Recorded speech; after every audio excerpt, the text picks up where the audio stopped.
या देवी सर्वभूतेषु माँ सौभाग्यरूपेण संस्थिता नमस्तस्यै नमस्तस्यै नमस्तस्यै नमो नमः। ओम दुम दुर्गाय नमः। आप सभी को शारदीय नवरात्रि की महाअष्टमी और महानवमी की मंगल शुभकामनाएं। माँ जगदम्बा सदैव अपनी कृपा आप सभी पर बनाए रखें। दोस्तों, नवरात्रि में जितना महत्वपूर्ण होता है कलश की स्थापना करते समय शुभ मुहूर्त का ध्यान रखना, उतना ही महत्वपूर्ण होता है कलश विसर्जन करते समय शुभ मुहूर्त का ध्यान रखना। तो आज की वीडियो में आप जानेंगे कि कलश विसर्जन का शुभ मुहूर्त क्या है, कलश का विसर्जन करते समय किन बातों का ध्यान रखना चाहिए, जो सामग्री हम माँ को अर्पित करते हैं, पूजा करते समय जिन चीज़ों का हम प्रयोग करते हैं, उन सभी चीज़ों का विसर्जन करते समय किस प्रकार प्रयोग करना है, कौन सी सामग्री दान करें, कौन सी सामग्री विसर्जित करें और कौन सी सामग्री हम स्वयं प्रयोग करें। आज की वीडियो में आपको ये सभी जानकारी मिलने वाली है, तो वीडियो को अंत तक ज़रूर देखिए और अगर वीडियो पसंद आए तो इसे लाइक भी ज़रूर कीजिए, क्योंकि आपके लाइक्स, आपके कमेंट्स मेरे लिए बहुत महत्वपूर्ण हैं। ये एकमात्र जरिया है जिनसे मुझे पता चलता है कि आपको ये वीडियो अच्छी लगती है और आपके लिए ये वीडियो उपयोगी है। तो अगर वीडियो अच्छी लगे तो लाइक तो ज़रूर ही किया कीजिए। और अब सबसे पहले जानते हैं कि कलश का विसर्जन कब करें। देखिए, कलश विसर्जन पे वैसे तो मैं पहले भी आपको जानकारी दे चुकी हूँ। कलश का विसर्जन नौमी में किया जाता है या फिर 10वीं में किया जाता है। मतलब देखिए, अगर हम शास्त्रों की बात करें तो शास्त्रों के अनुसार नौमी तिथि तक हम माँ की आराधना करते हैं और 10वीं तिथि में व्रत का पारणा करते हैं, कलश का विसर्जन करते हैं। लेकिन कई स्थान मतलब कई क्षेत्र ऐसे हैं जहाँ पर कि नौमी तिथि में कलश का विसर्जन करते हैं। मतलब उनके अपने परिवार की पारंपरिक मान्यता है, उसके अनुसार वो नौमी तिथि में भी कलश का विसर्जन करते हैं। तो भी नौमी तिथि पर माँ सिद्धिदात्री की पूजा करने के बाद ही, कन्या पूजन हवन इत्यादि करने के बाद ही कलश का विसर्जन किया जाता है। तो ऐसे में इस बार 11 अक्टूबर 2024 को अष्टमी और नौमी दोनों तिथियों का संगम है। एक तरीके से दोनों तिथियां मानी जाएंगी। तो ज़्यादातर घरों में कन्या पूजन और हवन इत्यादि 11 अक्टूबर को ही हुआ है। अगर आप चाहें तो आज भी आप कलश का विसर्जन कर सकते हैं। मतलब 11 अक्टूबर को भी कलश का विसर्जन आप कर सकते हैं, लेकिन चौकी नहीं हटाएंगे। ठीक है, चौकी आपको नहीं हटाना है। आप सिर्फ कलश विसर्जन मतलब थोड़ा सा कलश हिला देंगे अक्षत पुष्प डालकर, और इसके बाद आप चौकी वहीं रखेंगे। आज पूरी रात्रि आपके घर में दिया जलना चाहिए, अगर अखंड दीपक प्रज्वलित कर रहे हैं तो। और अगर अखंड दीपक नहीं भी जलाते हैं तो भी शाम के समय माँ सिद्धिदात्री की विशेष पूजा आराधना कीजिए। रात्रि में विशेष रूप से मंत्रों का जप कीजिए, क्योंकि 11 अक्टूबर को अगर देखा जाए तो नौमी तिथि की रात्रि है। ठीक है, तो नौमी तिथि की रात्रि में हम जब पूजा करते हैं तो हमें सिद्धि की प्राप्ति होती है। कोई भी मंत्र जब आप करते हैं तो मंत्र जब सिद्ध हो जाता है, मंत्र सिद्ध हो जाता है। अगर किसी कामना के निमित्त आप कोई मंत्र जप करते हैं तो इस समय में मतलब रात्रि में जपा हुआ मंत्र आपका सिद्ध होता है और आपकी कामना जल्दी पूरी होती है। तो नवरात्रि की नौमी तिथि अर्थात 11 अक्टूबर की रात्रि में आपके घर में पूजा होनी चाहिए। मतलब शाम की संध्या वंदन की पूजा जैसे आपने पूरे नवरात्रि में की है उस प्रकार से आपको 11 अक्टूबर को भी करना है। चाहे आपने कन्या पूजन दिन में कर लिया है, पारण कर लिया है, कोई बात नहीं, लेकिन शाम की पूजा सबको घर में ज़रूर करना है। तो अगर आप 11 अक्टूबर को कलश का विसर्जन करते हैं तो कलश इत्यादि चीज़ें जो चौकी वगैरह है वो आप उठाएंगे अगले दिन 12 अक्टूबर को। लेकिन जिन भक्तों ने 11 अक्टूबर को कलश का विसर्जन नहीं किया है, 12 अक्टूबर को कलश का विसर्जन करें। सुबह 10:58 से पहले आप कलश का विसर्जन कर सकते हैं। एक और चीज़, कई भक्त हैं जिन्होंने कि 11 अक्टूबर को कन्या पूजन किया है, कई भक्तों के यहाँ 12 अक्टूबर को भी कन्या पूजन होगा। तो कन्या पूजन इत्यादि करने के बाद, हवन करने के बाद ही आपको कलश का विसर्जन करना है। ठीक है, इस बात का आप लोग ध्यान रखिएगा और इसके बाद ही आप लोग पारण कर सकते हैं। तो जितनी जल्दी हो सके कलश का विसर्जन, कन्या पूजन, हवन इत्यादि कर लीजिए। 10:58 से पहले आप अपना व्रत खोल सकते हैं। ठीक है, चलिए अब जानते हैं कि कलश का विसर्जन आपको किस प्रकार से करना है, संपूर्ण विधि क्या है और सभी सामग्री जो हमने पूजा में प्रयोग की है या फिर जो चीज़ें हमने उपाय के तौर पर भी प्रयोग की हैं, सुहाग की सामग्री हो, नारियल हो, सिक्का सुपारी हो, इन सभी चीज़ों का क्या करना है। जिस प्रकार से हम नवरात्रि में पहले दिन माँ का आवाहन करते हैं, कलश में विराजित सभी देवी देवताओं को आवाहन करके बुलाते हैं अक्षत पुष्प हाथ में लेकर, उसी प्रकार से नौमी तिथि पर अक्षत और पुष्प के द्वारा ही विसर्जन भी किया जाता है। तो सबसे पहले जब आप कलश विसर्जन करते हैं तो पूजा कर लीजिए। जिस प्रकार से आप प्रतिदिन पूजा कर रहे हैं, धूप दीप आरती भोग सब कुछ बिल्कुल विधि विधान से पूजा कीजिएगा। बिल्कुल भी पूजा में जल्दी नहीं करना है, एकदम सावधानी से, शांत मन से और बैठकर माँ के पास आसन बिछाकर, और जैसे मैं पूजा विधि हर रोज बताती हूँ उसी प्रकार से विधि विधान से धूप दीप अक्षत पुष्प इत्यादि अर्पित करके, भोग अर्पित करके और उसके बाद से आरती कर लीजिए, क्षमा प्रार्थना कर लीजिए। माँ से नवरात्रि में किसी भी प्रकार की जाने अनजाने हमसे या हमारे परिवार में किसी भी सदस्य के द्वारा गलतियाँ जो हो जाती हैं उसके लिए क्षमा प्रार्थना करना चाहिए। फिर इसके बाद से आपको थोड़ा सा अक्षत और पुष्प अपने हाथ में लेना है और आपको एक मंत्र बोलना है। मंत्र मैं आपसे बता देती हूँ, आप लोग स्क्रीन पर भी देख लीजिएगा। गच्छ गच्छ सुरश्रेष्ठे स्वस्थानम परमेश्वर पूजाराधन काले च पुनरागमनाय च।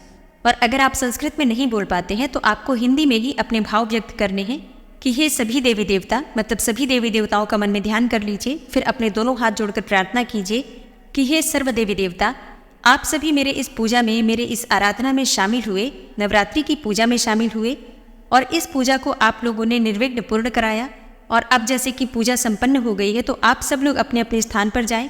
वापस जब मैं फिर से कभी भी पूजा करूं, कोई भी यज्ञ आराधना करूं, तो आप लोग फिर से मेरे पूजा में शामिल होकर मेरी पूजा को पूर्ण करें, मेरे पूजा को सिद्ध करें। इस प्रकार से प्रार्थना कीजिए। लक्ष्मी, गणेश और माँ भगवती सदा मेरे घर में विराजित रहें।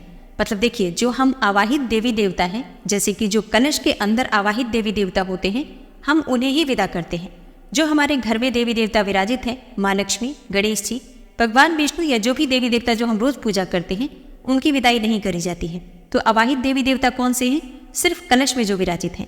तो आपके हाथ में जो अक्षत है, पुष्प है, वो आपको कलश के ऊपर डालना है, मंत्र बोलते हुए या फिर अपने भाव व्यक्त करते हुए सिर्फ कलश के ऊपर। इसके बाद आपके कलश विसर्जन की जो प्रक्रिया है वो समाप्त हो गई, पूर्ण हो गई। अब आप एक एक करके चौकी पर से सारी चीज़ें हटा सकते हैं। सबसे पहले नारियल हटाते हैं, कलश को हिलाते हैं और इसके बाद से बाकी सभी चीज़ें जो हैं वो हम एक एक करके हटाते हैं। तो कलश की सामग्री का क्या करना है? सबसे पहला प्रश्न देखिए, कलश में जो भी हम सामग्री डालते हैं, जैसे कि सिक्का, सुपारी, साबुत हल्दी या फिर अगर आपने गोमती चक्र डाला है, कमलगट्टे डाले हैं, जो भी चीज़ें आपने डाल रखी हैं, ये सभी चीज़ें लक्ष्मी के स्वरूप में हैं, अभिमंत्रित हो गई हैं। मतलब आपके घर में एक बना बनाया, जैसे कि हम दिवाली पर तिजोरी में रखते हैं ना बनाकर धन कुबेर पोटली, बिल्कुल धन कुबेर पोटली आपकी तैयार हो गई है कलश की सामग्री से। आप एक लाल कपड़े में इन सभी चीज़ों को बांधकर अपने धन रखने के स्थान पर रख सकते हैं। तो इनमें से सभी सामग्री आप चाहें तो सुखाकर, कपड़े से पोंछकर या फिर धूप दिखाकर अपने घर में धन रखने के स्थान पर रख सकते हैं। अच्छा, कुछ चीज़ों का प्रयोग आप विशेष रूप से कर सकते हैं। अगर आपके घर में किसी बच्चे की शादी नहीं हो रही है, बहुत देर हो गई है, बहुत उम्र हो गई है, विवाह के लिए कोई भी योग्य रिश्ता नहीं मिल पा रहा, या फिर आपकी कामना है एक अच्छे जीवन साथी की, मन चाहे जीवन साथी की, अगर इस प्रकार की कोई भी कामना है तो कलश में जो हल्दी है उसका प्रयोग आप कर सकते हैं। अगर आपने साबुत हल्दी डाली है तो उस हल्दी को प्रतिदिन स्नान करने से पहले थोड़ा सा घिस लीजिए, किसी भी पात्र में घिस लीजिए और थोड़ी सी हल्दी निकालकर अपने स्नान के जल में मिला लीजिए। इससे शीघ्र विवाह के योग बन जाते हैं और अच्छा रिश्ता मिलता है। जो भी आप चाहते हैं, माता रानी की कृपा से आपकी इच्छा पूर्ण होती है, क्योंकि ये हल्दी जो है अभिमंत्रित हल्दी है, माँ का आशीर्वाद है, सभी देवी देवताओं का आशीर्वाद है। तो इसका प्रयोग आप इस प्रकार से कर सकते हैं। और साबुत हल्दी काफ़ी बड़ी होती है तो आप बहुत आराम से बहुत समय तक, मतलब बहुत लंबे समय तक ये चल जाती है और जितने दिनों में ये खत्म होगी हल्दी, उससे पहले आपके रिश्ते बन जाते हैं। ये माँ का आशीर्वाद है, आप इस उपाय को कर सकते हैं। मान लीजिए कि आपके घर में कोई ऐसे बच्चे नहीं हैं शादी के योग्य, तब आप क्या करेंगे? तब आप, जैसे मैंने आपको बताया, धन रखने की पोटली बनाकर अपने घर में धन रखने के स्थान पर तिजोरी में रख सकते हैं। लेकिन हाँ, इससे पहले हल्दी को अच्छी तरह से सुखा लीजिए, मतलब धूप में रखकर सुखा लीजिए। उसके बाद से आप इस हल्दी का प्रयोग धन रखने के स्थान पर कर सकते हैं। तो कलश की सामग्री का हो गया। अब अगला प्रश्न आता है आपका, नारियल का क्या करें? देखिए, नारियल का एक बहुत विवादित प्रश्न है ये, क्योंकि बहुत सारे लोग कहते हैं कि इसको खा जाना चाहिए प्रसाद स्वरूप में, कई लोग कहते हैं कि इसको जल प्रवाह कर देना चाहिए, कई लोग कहते हैं मंदिर में रख दो, पीपल के नीचे ले जाकर रख दो। अब इसमें सही क्या है? देखिए, कुछ चीज़ें हमारे परिवार में जो पहले से होती आ रही हैं, जरूरी नहीं है वो गलत है। मतलब अगर आपके परिवार में जल प्रवाह होता है तो बिल्कुल आप जल प्रवाह कर सकते हैं, लेकिन अगर आपके घर में नारियल को तोड़कर खाने की भी परंपरा है तो ये भी गलत नहीं है। आप बिल्कुल प्रसाद स्वरूप में इसे तोड़कर और खा सकते हैं, कन्याओं को बांट सकते हैं, कोई समस्या नहीं है। देखिए, अगर आप जल प्रवाह करते हैं तब तो बिल्कुल ठीक है, लेकिन अगर आप प्रवाहित के नाम पर, विसर्जन के नाम पर किसी पीपल के पेड़ के नीचे रख देते हैं, मंदिर में ले जाकर रख देते हैं, तो देखिए, अगर आप मंदिर में रखते हैं तो भी पंडित जी उसे किसी न किसी को प्रसाद स्वरूप में दे ही देते हैं, कोई ना कोई उसे ग्रहण कर ही लेता है।